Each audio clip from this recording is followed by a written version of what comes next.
pada rute dari Samudra Atlantik ke Samudra Pasifik.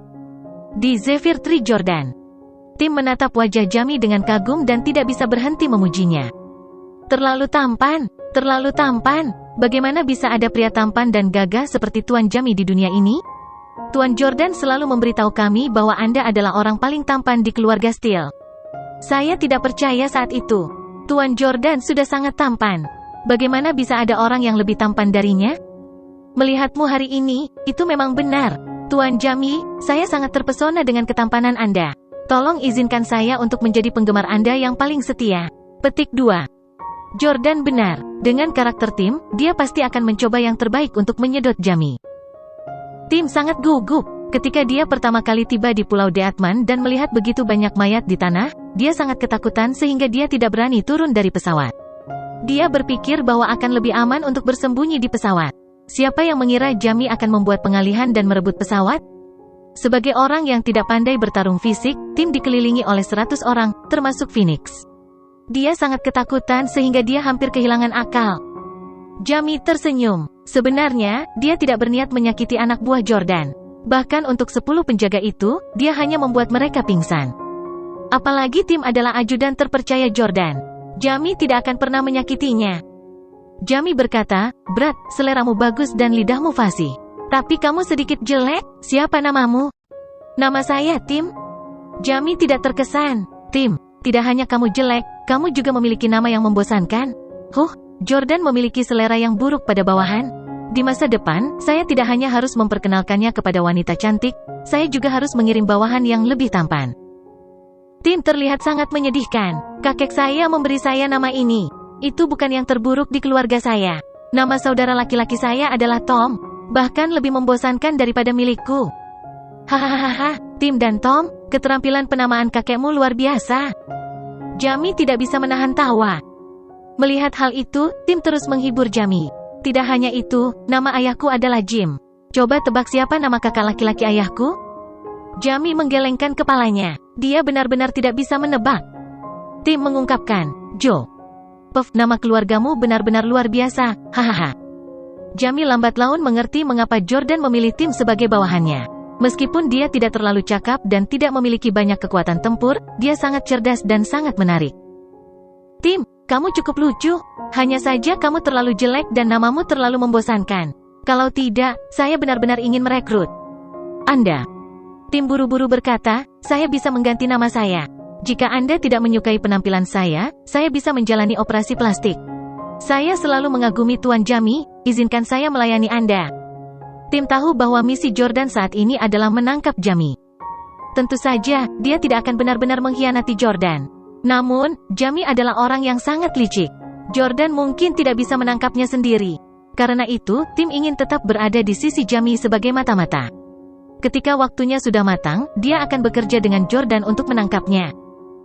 Jamie terkejut. "Oh, Anda bersedia menjalani operasi plastik untuk saya? Baiklah, ketika kami tiba di Korea Selatan, cari rumah sakit operasi plastik. Jika Anda berhasil meningkatkan penampilan Anda, datang dan temui saya dan saya akan mempekerjakan Anda. Jika tidak, maka tersesat. Jangan datang mencariku. Aku paling benci melihat monster jelek, terutama monster yang gagal dalam operasi plastik." Tim terkejut. "Jamie, kamu akan ke Korea Selatan? Di mana tepatnya?" Jamie menjawab, "Rumah biru." "Rumah biru?" Tim benar-benar tercengang. Setelah terdiam lama, dia bertanya dengan suara gemetar, "Biru? Rumah?" Jamie mengangguk. Tim menelan ludah. Tempat itu bukanlah tempat yang bisa dikunjungi orang biasa. Itu adalah kediaman bagi otoritas tertinggi. Tim bertanya lagi, "Saya mendengar dari Anda bahwa Anda mencari seorang wanita?" Jamie berkata ringan, "Itu benar. Apakah kamu tertarik bermain dengan gadis di bawah umur?" Kakinya hampir ambruk di bawahnya, kaki Tim menjadi lunak saat dia berlutut ketakutan. Tidak, aku sama sekali tidak tertarik. Tuan Jamie, tolong jangan hitung aku ingin hidup." Tim berpikir dalam hati, F***CK, Pak Jamie benar-benar galak. Dia sangat liar dan mengambil risiko besar. Dia berani menyinggung siapapun. Jika ada, Tim merasa senang bahwa dia berada di bawah Jordan. Jika dia berada di bawah Jamie, dia mungkin akan mati dalam waktu 6 bulan dan bahkan tidak tahu bagaimana dia mati. Beberapa jam kemudian, Zephyr 3 berhenti di tanah tandus di luar Seoul. Kebetulan, disinilah Jordan mendarat saat sebelumnya datang ke Korea Selatan. Sepertinya dua bersaudara, Jamie dan Jordan, mirip dalam banyak hal. Bagaimanapun, mereka telah menerima pelatihan yang sama sejak mereka masih muda. Begitu mereka mendarat, Tim bertanya, "Tuan Jamie, bukankah kamu akan pergi ke Zephyr Tree ke Blue House? Bagaimana Anda berencana untuk sampai ke sana? Kapan kamu akan pergi?" Jamie tidak menjawabnya. Sebagai gantinya, dia memanggil bawahan yang tampan dan berkata, "Jae, kamu dari Korea Selatan. Bawa Tim ke rumah sakit bedah plastik terbaik di sini. Bawa dia kembali menemuiku jika operasinya berhasil. Jika tidak, buang dia ke samping." Petik 2. Jae berkata dengan serius, "Ya." Dengan itu, dia meraih lengan Tim dan membawanya turun dari pesawat. Tim hanya tahu bagaimana berbicara besar. Ide operasi plastik hanyalah langkah mengulur untuk tetap berada di sisi Jamie. Bagaimana Tim bisa benar-benar berani menjalani operasi plastik? Dia bahkan takut mendapatkan tato? Jamie, aku bisa pergi sendiri untuk operasi plastik nanti. Biarkan aku mengikutimu ke rumah biru dulu. Jamie tersenyum. "Kamu sangat jelek. Jika teman kecilku yang cantik melihatmu, dia akan merasa jijik. Saya berharap Anda sukses dengan operasi plastik Anda. Ketika Jordan melihatmu menjadi lebih tampan, dia pasti akan berterima kasih kepadaku." Tim terus berteriak, tapi bawahan dingin bernama Jae mendorongnya ke Ferrari merah dan ke Seoul. Tim duduk di mobil dan memohon Jae untuk tidak membawanya untuk operasi plastik. Namun, Jae tidak bergeming. Tim tahu bahwa semua bawahan keluarga Steel menjalani pelatihan yang lama dan keras. Setelah tuan mereka mengeluarkan misi, mereka akan menyelesaikannya apapun yang terjadi. Aku harus mengucapkan selamat tinggal pada wajahku sekarang. Saya mungkin akan menjadi selebriti internet? Tim melihat ke cermin dan menghela nafas. Namun, setelah dipikir-pikir, bukan hal yang buruk jika operasi plastik bisa membuatnya tampan, dan dia bahkan tidak perlu mengeluarkan uangnya sendiri untuk itu. Apalagi jika hal itu mengakibatkan semakin banyak wanita cantik yang menyukainya. "Jae, apakah semua bawahan Pak Jamie punya Ferrari? Betapa kerennya! Pak Jamie sangat pandai menampilkan citra yang baik. Setiap bawahan berada pada level dewa laki-laki. Saya sudah memikirkannya. Saya tidak akan melawan lagi. Jika operasi plastikku berhasil, maukah kalian memberiku sebuah Ferrari?" Jae tersenyum tipis. "Tentu." Tim sangat senang. Segera, mereka berdua tiba di rumah sakit yang disebut Rumah Sakit Bedah Plastik TL. Saat mereka masuk, Tim melihat seseorang di aula. Sosok wanita ini terlalu bagus. Yang terpenting, Tim merasa pernah melihat wanita ini sebelumnya. Bukankah itu sepupu dari mantan istri Tuan Jordan? Wanita di depannya mengenakan atasan putih ketat, celana jeans, topi, dan topeng. Itu adalah pakaian yang sangat sederhana. Jika itu wanita biasa, Tim tidak akan memperhatikannya. Namun, wanita di depannya memiliki sosok yang begitu baik. Pakaian yang sama pada orang biasa dan seorang wanita dengan sosok yang baik seperti dua dunia yang berbeda. Pakaian yang pas dengan bentuk menonjolkan sosoknya yang bangga. Selain itu, mata wanita ini sangat menggoda. Bahkan hanya dengan satu pandangan, Tim tidak bisa melupakannya. Dia langsung ingat bahwa Elle pernah menghadiri pernikahan Jordan dan Lauren. Dan wanita di hadapannya ini pasti Elle? Tim segera pergi untuk menyambutnya. Dia menepuk bahunya dan bertanya, "Halo cantik." Wanita itu menatap Tim. Tim melanjutkan, "Kamu Elle kan, sepupu Hailey yang lebih muda?" Elle sangat terkejut. Dia berpikir bahwa Tim hanyalah seorang penggemar. Bagaimanapun, dia menjadi sangat populer setelah berpartisipasi dalam pertunjukan bakat Idol Creation Camp. Jumlah penggemar di akun Instagram resminya mencapai jutaan. Baru saat itulah Elle melepas topengnya, memperlihatkan wajahnya yang sempurna. "Kamu adalah..." Tim tersenyum, "Aku adalah ajudan paling terpercaya Tuan Jordan, Tim. Apakah kamu tidak ingat? Kami bertemu di pernikahan Tuan Jordan." Haha. Baru saat itulah Elle ingat. Dia berkata dengan gembira, "Halo, Tim. Kenapa kamu di Korea Selatan? Di mana Yordania? Apakah dia di Korea Selatan juga?" Sejak terakhir kali mereka bertemu, Elle berhasil membuat debut yang sukses di industri hiburan dan menjadi selebriti populer. Itu semua berkat Jordan. Selain itu, sejak identitas Jordan terungkap, dia mulai menyukainya dan ingin mengejarnya. Karena itu, dia sangat ingin tahu keberadaannya. Jordan tidak ada di sini. Saya di sini untuk operasi plastik. Kamu di sini untuk apa?" jawab Tim. Elle sedikit kecewa ketika mendengar bahwa Jordan tidak ada di sini. "Oh, aku di sini untuk melakukan perawatan rutin." Sebelumnya, Elle memang khusus datang ke rumah sakit bedah plastik ini untuk melakukan operasi plastik. Secara umum, seseorang harus melakukan pekerjaan perawatan lanjutan secara teratur setelah menjalani operasi plastik. Oleh karena itu, dia mengenakan topeng dan topi karena dia tidak ingin dikenali oleh para penggemar. Tim tiba-tiba teringat Salvatore mengatakan bahwa Elle memiliki sosok yang baik tetapi wajahnya tidak secantik itu. Dia dulu terlihat sangat biasa. Dia sangat cantik sekarang hanya karena dia telah menjalani operasi plastik. Tim buru-buru berkata, "Mes, Elle, kamu melakukan operasi plastik di rumah sakit ini?" Elle melihat sekeliling dengan hati-hati. Untungnya, mereka berada di Korea Selatan dan kebanyakan orang tidak mengerti bahasa Inggris. Dia mengangguk. "Ya, tapi jangan beritahu siapapun. Penggemar saya tidak tahu bahwa saya telah menjalani operasi plastik. Jika mereka melakukannya, mereka akan berhenti menjadi penggemarku." Tak bisa dipungkiri bahwa operasi plastik Elle terlihat sangat natural. Terlepas dari mereka yang mengenalnya sebelumnya, tidak ada yang tahu bahwa dia telah menjalani operasi sama sekali. Tim mengangguk berulang kali. "Jangan khawatir, kamu adalah sepupu dari mantan istri Tuan Jordan. Bagaimana saya berani menyebarkan desas-desus tentang Anda? Saya melihat bahwa operasi plastik Anda sangat baik. Bisakah Anda memperkenalkan saya kepada ahli bedah plastik Anda?" Elle mengangguk. "Oke, ikut aku." Dengan mengatakan itu, Elle membawanya dan Jae ke kantor dan memperkenalkan mereka. "Tim, izinkan saya memperkenalkan Anda. Ini Dr. Chol, yang melakukan operasi plastik untukku. Dia sangat berpengalaman di bidang ini. Anda dapat membiarkan dia melakukan operasi Anda tanpa khawatir." Petik 2. Tim dengan cepat maju untuk menjabat tangan Dr. Chol. Halo, saya ingin menjadi tampan. Tolong lihat aku." Dr. Chol dengan hati-hati mengukur wajah Tim dan berkata, "Kami dapat memberi Anda kelopak mata ganda dan mengangkat batang hidung Anda untuk membuatnya lebih 3 dimensi. Kami juga dapat memberi Anda dagu yang lebih menonjol dan memanjangkan garis wajah Anda, sehingga profil samping Anda terlihat lebih jelas. Selain itu, bibir Anda sedikit tebal. Saya sarankan Anda menipiskannya." Petik 2. Bahasa Inggris Dr. Chol tidak terlalu bagus tetapi ada seorang penerjemah di sampingnya. Setelah Tim mendengar ini, dia bertanya, "Apa yang akan terjadi padaku setelah aku menyelesaikan semuanya?" Dr. Chol mengambil foto Tim dan mengeditnya di tablet. Harus dikatakan bahwa teknologi Korea Selatan adalah yang terbaik di dunia. Rumah sakit ini bisa langsung mensimulasikan seperti apa Tim setelah operasi. Setelah Dr. Chol selesai, dia menunjukkannya kepada Tim. "Tuan, lihat, seperti inilah penampilan Anda setelah operasi plastik." Ketika dia melihat foto itu, Tim berdiri dengan bersemangat. "FCK, apakah itu aku? Ini terlalu keren. FCK, bahkan jika rasa sakit itu membunuhku, aku akan tetap melakukannya. Setelah saya menjadi sangat tampan, saya dapat memiliki wanita sebanyak yang saya inginkan." Tim berkata dengan gembira kepada Jae, "Jae, kamu tidak perlu khawatir aku akan kabur. Saya pasti akan melakukan operasi plastik. Pergi dan lakukan pembayaran." Jae menyeringai sebelum berbalik ke arah Dr. Chol.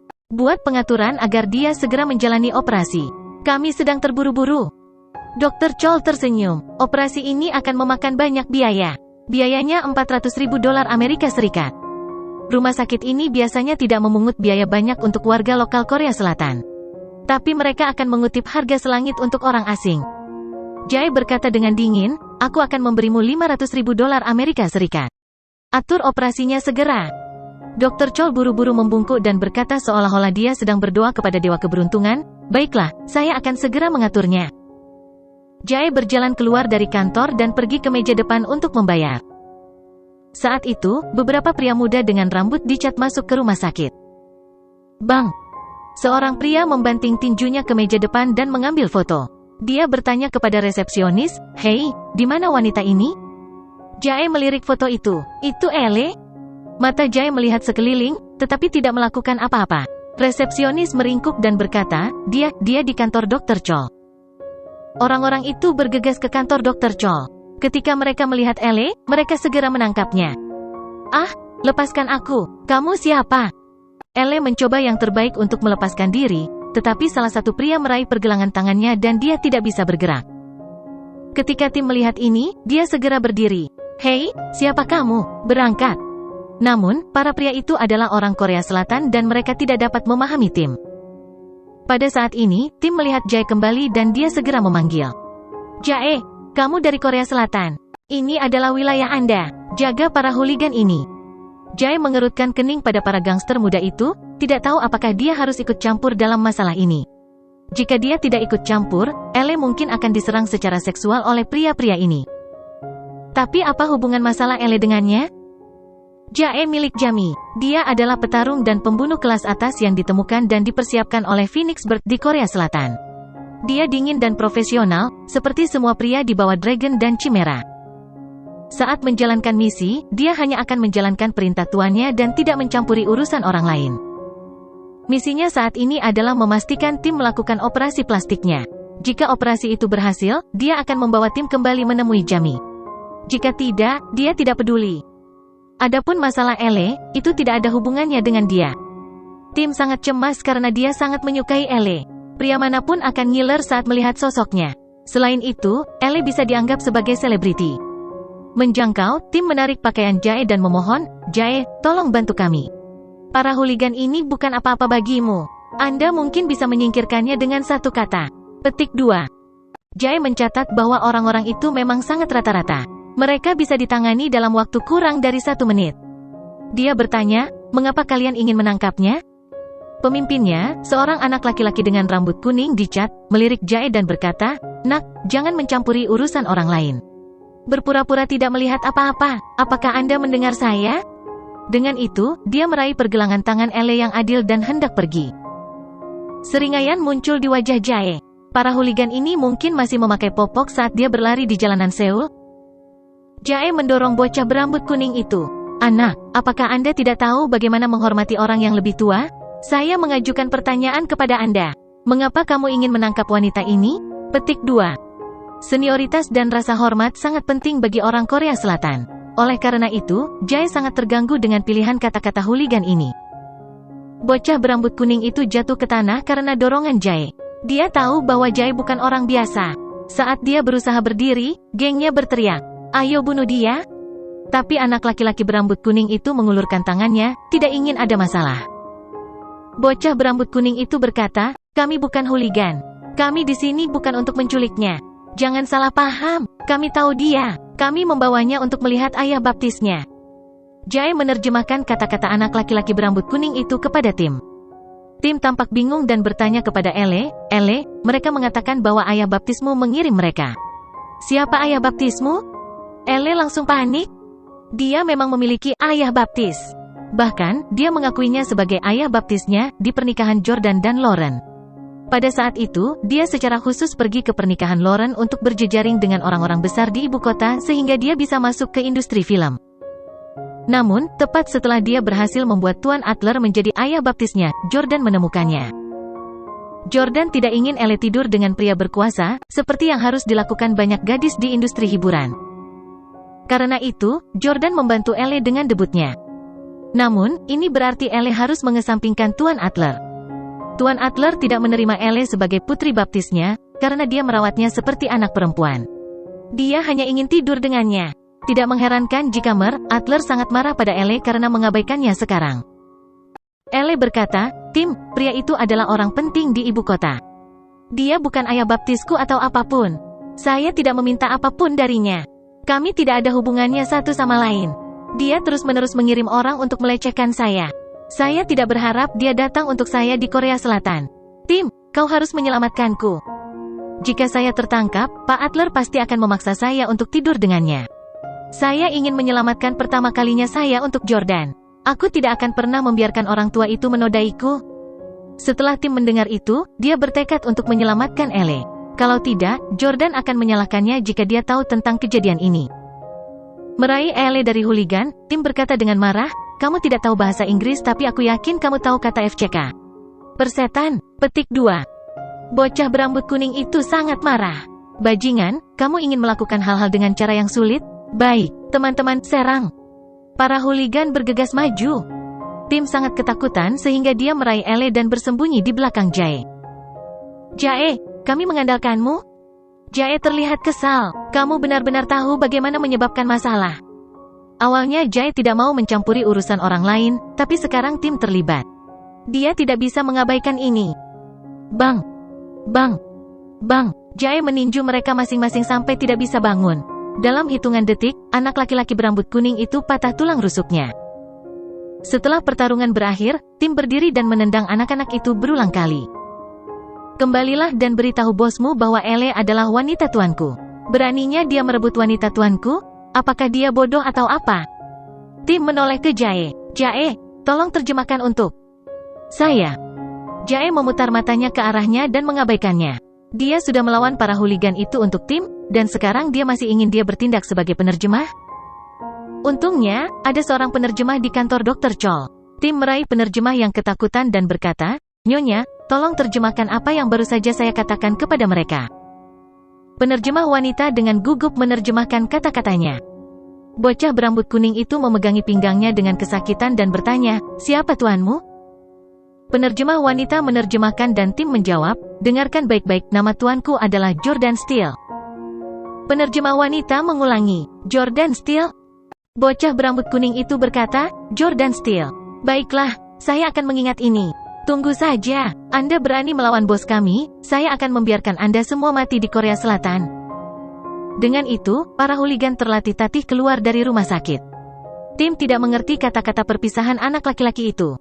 Dia bertanya kepada penerjemah wanita, "Apa yang dia katakan tadi?" Penerjemah berkata dengan gugup, dia berkata bahwa kamu dan Jordan Steele akan mati di Korea Selatan. F***CK. Tim sangat marah. F***CK, aku seharusnya menendangnya beberapa kali lagi. Beraninya dia begitu sombong. Sebuah tembakan besar, di depan Tuan Jordan, dia hanya kentut. 10 menit kemudian, para hooligan tiba di gedung Bank of Korea. Seorang pria tampan berusia 30-an dan mengenakan setelan jas sedang berbicara dengan Tuan Adler melalui telepon.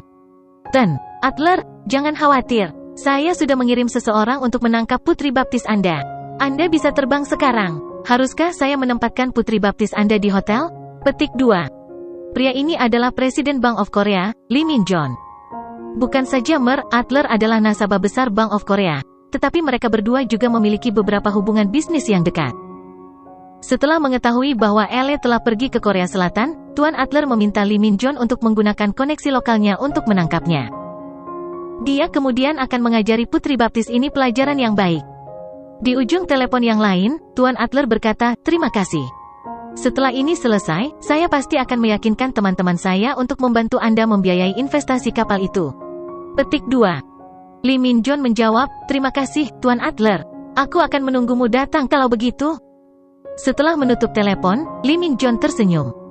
Namun, ketika dia melihat anak laki-laki berambut kuning dan gengnya telah kembali terluka, Lee Min-jon segera berdiri dan bertanya, "Apa yang terjadi? Kenapa kalian semua terluka? Di mana Jenny?" Bahkan sekarang Lee Min-jon masih menyebut Ele dengan nama panggungnya, Jenny.